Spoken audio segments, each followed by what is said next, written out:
بسم الله waxaan rabaa in aan ka sheekeeyo taariikhdii talyaniga 1896 taariikhdaas waxay dhaxmartay wacdaan iyo talyaniga gaasaska wareegaya isaga goosha dunida maraakiibka guuraya gaalada talyani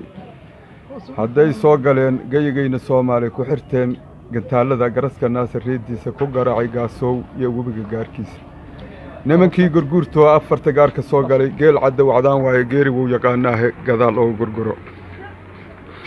niman gaale guudayda gamuun kula dagaalaya inta geedada soo goostay gamuun baas soo qaatay gabal mariida soo saartay gabooyahana garaarsaday geel cadda wacdaan waaye geeri wuu yaqaanaa gadaal oo gurguro sidii good candhuufaya madaxana gaduud yahay hadduu soo garguurto sidii geel cadda wacdaan geeri wuu yaqaanaa gadaal oo gurguro gool soo gulfuu hayso arkana garbay haya hadduu guuxa lale maago sidii geel cadda wacdaan geeri wuu yaqaanaa gadaal oo gurguro